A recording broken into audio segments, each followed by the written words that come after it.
Have you used the census in your genealogy? Even if you have, go back and look at it again. It has a lot to reveal. In today's episode of the Ancestral Findings Podcast, we'll talk about the 3 ways to get the most out of it.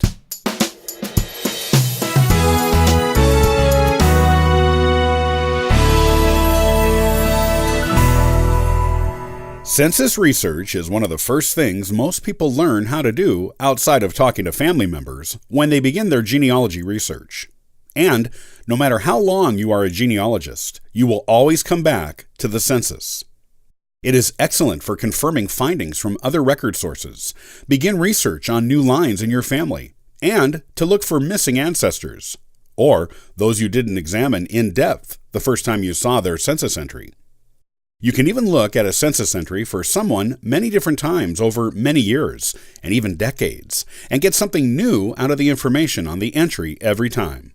The census is more than just gathering names and ages off of a page. You can get some really important, otherwise unavailable information on your ancestors from it. Here are 3 ways to make the most out of your census research. Number 1, look at other things the census says. You may be looking at the census just to get the names, ages, and birthplaces of your ancestors, and this is good. You should do this, as it is a basic research task in genealogy. Looking up these things on the census records can tell you a lot about your ancestors you never knew, such as children, parents, and other relatives who are living with them who you never knew existed. You can also get important information on their origins and the origins of their parents. There is more to most census records than just this basic information, however. Some census records, like the 1850 through 1870 censuses, only give you the basic information. Others, however, have a treasure trove of other information you can use. Depending on the census, you may find things of important genealogical significance, such as whether or not an ancestor served in the Revolution or Civil War, if they were a slave owner, and how many slaves they owned, sometimes even by gender and age range, their level of schooling, their occupation, the number of children a woman has given birth to, and how many were still living, the year of marriage, the number of marriages a person has had, the month and year of birth, the year they immigrated to the United States, whether they were a naturalized citizen or not, their address, their native language, whether they could speak English, whether they could read or write, whether they had any disability, whether they rented or owned their home, and more. These are all things you will want to put in your family history research. Number 2, use unique ways to look up names. Census takers didn't always spell names correctly.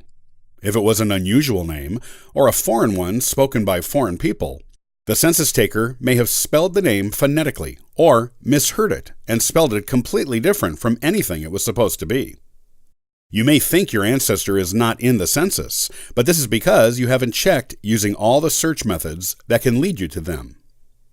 This method works best on online census records that are searchable with an interactive index, such as on Ancestry.com and FamilySearch.org. Try the following search methods to discover your ancestor. Search by first name only, with an age range, gender, and location. Search by last name only, with an age range, gender, and location. Search only by age range, gender, and location with no name. Search by age range, gender, location, and place of birth with no name. Using any of these methods may lead you to the ancestor you seek. You'll know the person when you see them, even if their name is spelled completely incorrectly. They'll be even more obvious if they are living with recognizable family members you already know.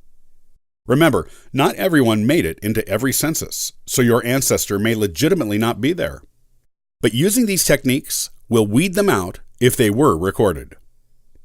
Number 3, use earlier census records to your advantage. The 1790 through 1840 census records only list the name of the head of the household, but that doesn't mean you can't glean more information from them than this. They also include lists of how many people are living in the household, and most of them categorize these people into gender and age groups within those genders. Really early ones may even include listings of who is free and who is a slave in the household, and categorize the slaves into genders and age groups too. You can use this to your advantage by comparing the names and ages of people in that household on later census records where they are all listed to get an idea of who was in the household in earlier census records. You can also discover new ancestors by looking up the head of household in old newspaper records and discovering mentions of his or her family. Obituaries, wedding announcements, and birth announcements may be in old newspaper records and give the names and even ages of family members who were never recorded in a census by name. You can use this information to fill in the names of the people in a household in earlier census records. Wills and probate records are another excellent source of family names that you can use to fill in an earlier census with names. It takes a little bit of detective work, but can give you a fuller picture of your family history, so it's well worth doing.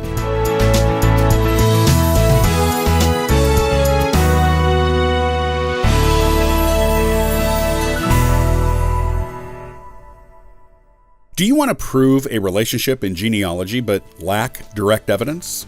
You can still come up with an acceptable, reasonable conclusion. I'll show you how in the next episode of the Ancestral Findings podcast.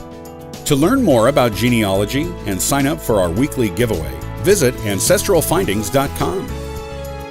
Copyright by Ancestral Findings, all rights reserved.